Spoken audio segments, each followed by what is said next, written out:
remarked in his speech, and I quote, "Celebrating 60 years of independence really calls for pomp and pageantry. But the global COVID-19 pandemic, which has forced all nations in the world to think and act differently, has also foisted on us the imperative of low-key celebration." Nigeria, a country of over 200 million people, whose natural talent, grit and passion glitter like the precious diamond we are. President Muhammadu Buhari notes that the binding force is the unity in diversity. He, however, admonished citizens to uphold the spirit of togetherness in spite of differences in faith, tribe and tongue. Today, we stand on the threshold of history, as despite misgivings in some quarters about Nigeria remaining one indivisible nation, 60 years, and we are still counting. Well, it's a mixed bag for Nigerians. They are, however, unanimous that united we stand, divided we fall. Welcome to 30 Minutes on NTA News 24. Of course, today it is all about Nigeria at 60. I am Lydia Samson. Now, let's take a look at the history of Nigeria's independence and how the country has shaped up as a nation. What are the challenges Nigeria has faced, and how is the nation dealing with the high and low moments since its creation? I took a journey down memory lane and also sought the views of some Nigerians. Nigeria at 60 means different things to different people. While the entire nation celebrates the diamond age of statehood, October 1 means so much more for some Nigerians, which naturally calls for double celebration. I think it's divine providence more than coincidence. But I wish Nigeria all the very best. I think that, we have potentials to truly be great, and that, all of us should just rededicate ourselves to ensuring that we translate the potentials into reality. As we turn 60, diamond age is a very significant age, and we have every reason to thank God. A lot of structures are being put in place. Mr. President is doing everything possible to change the narratives and to ensure that more women are empowered so that we can participate more in national development. The problems we are facing now have always been there, but we are making efforts for improvement on a daily basis. Congratulations, Nigeria, happy independence. We're great people, Nigerians, very, very big congratulations. Going down memory lane, I remember how children born on October 1st were often singled out for special gifts. It is no doubt an endearing privilege to share this special day with Nigeria. Now, the historic speech delivered by Prime Minister Abubakar Tafawa Balewa on that auspicious day encapsulates the vision of our founding fathers.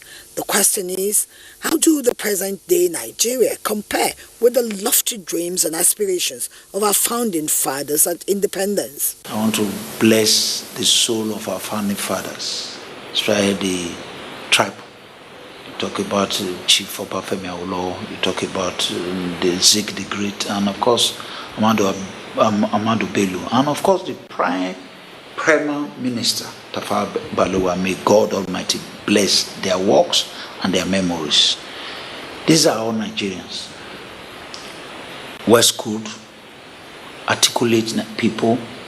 We started well by asking for independence, and we got independence in 1960. We took off well. I was not born in 1960, but I had the privilege to listen to Tafawa Balewa's submission in Washington. And look at the delivery of Tafawa Balewa. Look at the articulacy in his presentation. Look at his poise, his confidence. So, analyzing Tafawa Balewa, Chief Obafemi Awolowo, Sadana of Sokoto, the great Zik, you would say that taking off for the Nigerian nation was wonderful. Sure, you'll all agree with me that Nigerian women have contributed immensely, even in the independence struggles. Gombo Sawaba, Mrs. Ransom Kuti, Queen Amina, these are women that paid their dues for the independence of this country. A country under colonial government, as Nigeria was before 1st October 1960, was hamstrung and unable to exercise power to realize her dreams. Only freedom will propel her to realize her potentials.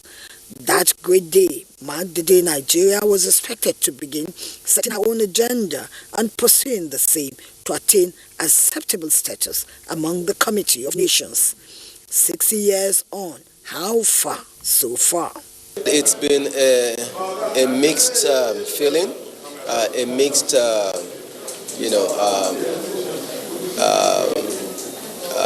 progress for Nigeria. 60 years in the life of a nation, ordinarily you would have thought that, we would have made much more progress than we have made as a nation. But also, given the fact that we've had some, checkered interruptions in that trajectory, we can only say that, it's good that we are still together as a nation. Certainly, we could have achieved much more than we are now, but I think that it just gives us an opportunity to begin to rethink how we can truly make Nigeria great. We must admit the fact that in all fields, Nigerian women have played very, very critical role. However, Nigerian women have not been adequately compensated compared to their contributions in national development. There have been a large number of successful and failed military coups in Nigeria since the country's independence in 1960. Observers say the economic effect of military rule were not only disastrous, but pulled the nation backwards on many fronts.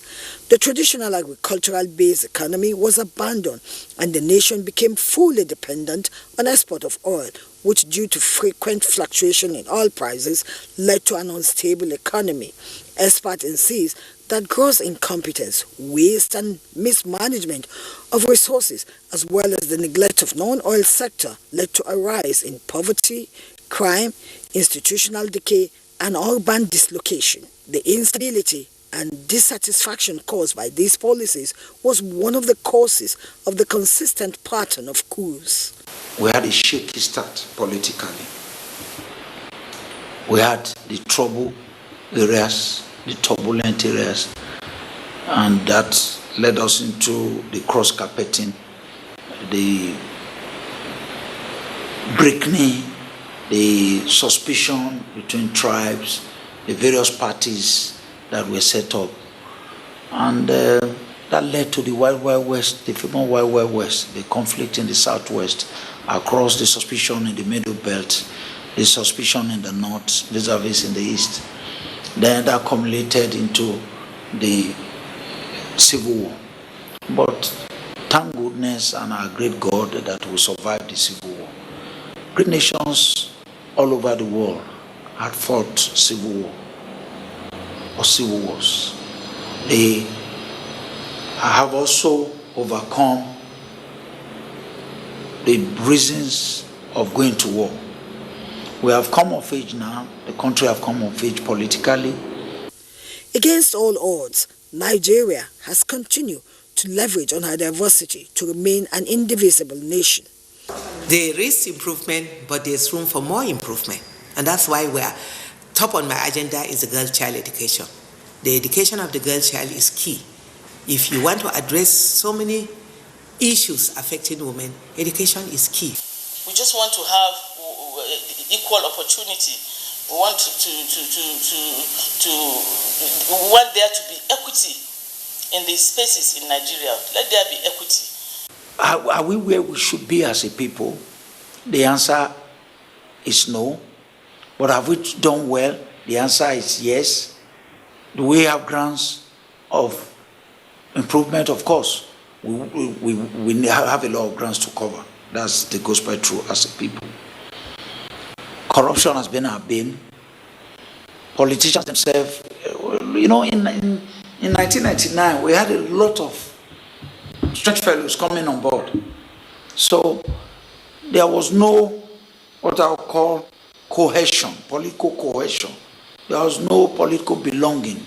Like, per se, what we had was just the military trying to beat the political environment to meet the expectation of the people.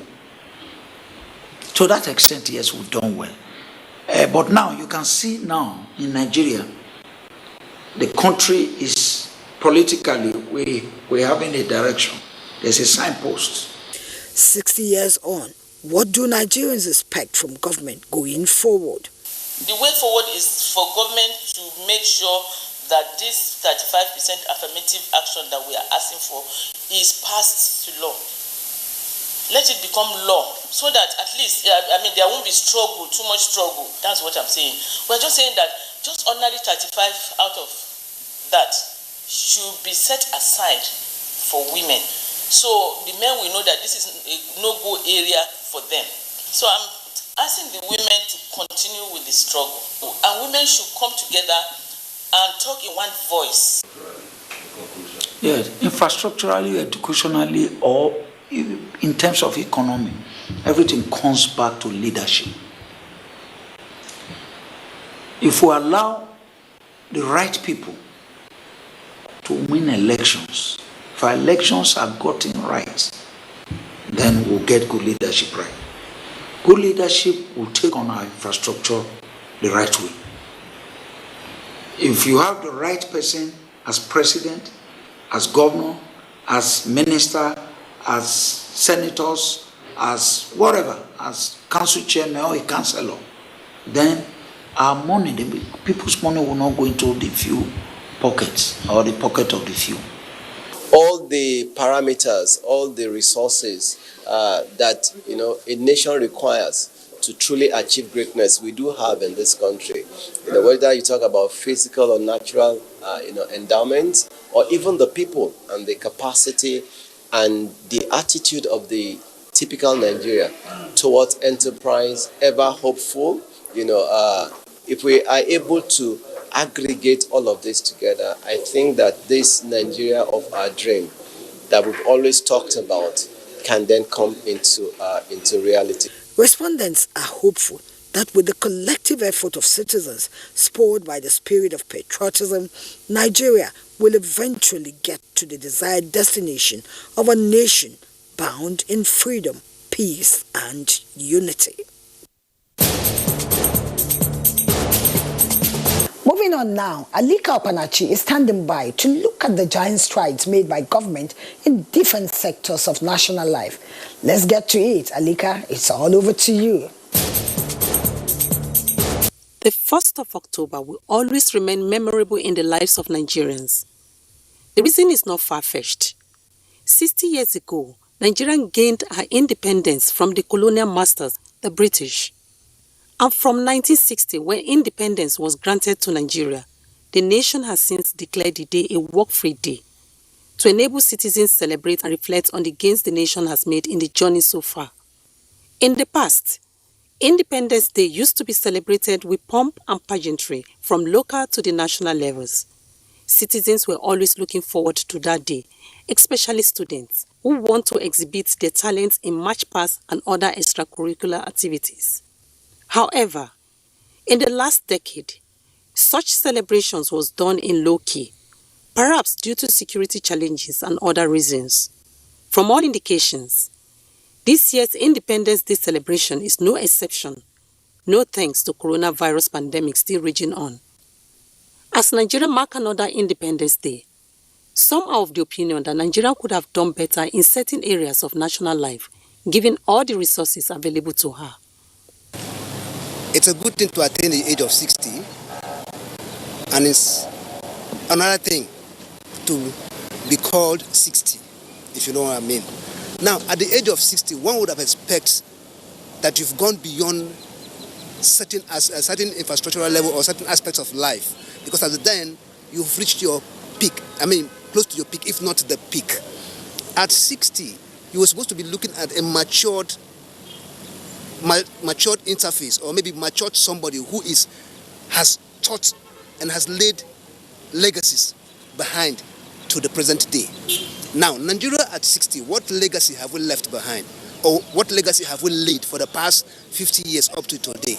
That's the question you ask. Others, on the other hand, are optimistic of a better tomorrow. despite some of the shortcomings and challenges the country is facing at the moment, COVID-19 inclusive. Well, how do you become 60? There's a normal growth trajectory that takes you to 60. So being 60 is not just we are 60. Okay, because in these 60 years there have been, military interventions, there have been a lot of things that have, stifled our democratic and social cohesion. So it's just not being 60 that we're not even 60, we are more than 60. We're only 60 as a politically independent nation. We're over 100. We have celebrated, centenary. That was in 2014. So we're over 100. But if you're talking about being 60 politically, yes, we are 60 politically, and even in that 60, about 60 years of political independence, have we truly, been that independent as it were? No, we've not, because the globe is an intricate system where everybody is interlinked in what you call the politics of international economic relations. So it's not, you're a 60-year-old man, let's be able to value what you have done in your 60 years of, has it been a healthy growth? Has it been a steady growth? Has it been, a trajectory that has not, been altercated along the way? But in answering your question directly, we are 60 years. That makes us mature, makes us old, if you may. There are jokes about people now retiring at 60, but if life begins at 40, truly, then it simply means, we're just 20 years old. If we're going to be taking that, if you may. But I think for me, what I would advise every Nigerian to do is to have a positive outlook towards our country. That's the only way to go. Some respondents insist that there is a need to do a forensic analysis and a deep reflection of past mistakes to make amends when necessary as the nation forges on in development and advancement across board. The only way out is for us to come together and agree on the terms on which they should come, in other words, it should be governed.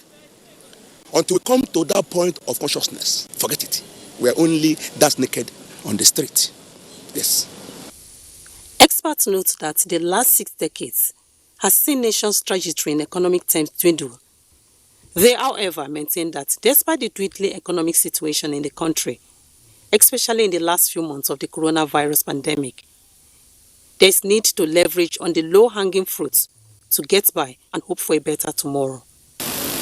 Do we have our challenges economically? Yes, we do. The socio-economic realities on ground, very appealing. No, they are not. Are they appalling? Of course they are. We have growing, incidences and rates of poverty. We have insurrections and insurgency, but that's not enough to write off the country. Okay, it happens. These are all, parts of a nation building. But are we able to what should bother us is not, to what level we have sunk. Like the popular saying, goes, it's not how many times we fall that matters, but it's the ability to keep standing up and keep moving forward. If we consider the economic indices, if you judge by that, you know that we have come a long way. There's no two ways about it. What is happening to Nigeria today, economically, it's affecting the whole world. You understand? So I think what at the end of the day we now want to do is kind of diversify. When we diversify our economy, of course, it will take us to where we want to be. They advised that irrespective of tribe or political leanings and other dividers, citizens must be patriotic and work in one accord towards the realization of the vision of Nigeria's economic development goal in building the nation of our dream. There are huge challenges. And one of the most phenomenal things is that this administration, the Buhari administration, has attempted to address those challenges head on. One of the greatest challenges has been the over-involvement of the military in domestic affairs. And the government has looked closely at the reasons behind that over-involvement. One of them is the weak capacity of the police and other civil security departments. Now, what we have seen is the government attempting to improve the capacity of the police in particular. You recall that when President Buhari came in, he promised that every year he would recruit 10,000 personnel into the police force, and he has kept to his promise despite huge challenges. One of them is COVID-19 and the economy, and of course the difference between the police as an organization and then the Police Service Commission. And the good news is that just a few weeks back, he passed the Police Act 2020, which has addressed squarely that difference and has also looked at other critical areas within the police. In the area of funding, we are aware that the Police Trust Fund has been passed. A board has been, inaugurated. A chair of that board is a former IG, Inspector General of Police, and he's looking closely at how to activate and ensure that that particular trust fund meets its purpose, which is to provide funding for the police. So a lot is being done in that area. Like I said, there are challenges, no doubt. Terrorism is one of them. Banditry is increasing. The weakness of some of the security organizations, but this government is doing quite well in terms of an attempt to improve and tackle those challenges. In the area of infrastructural development and provision of basic social amenities, experts note that there is a need to close the widening gap in the social and economic divide of Nigeria. I'm a bona fide Nigerian and I'm proud of Nigeria. God has blessed Nigeria. Rich human and natural resources, yes, they abound. But the problem we have in this country is leadership. Now, in a country like Nigeria, we're supposed to be having what we call continuity of government.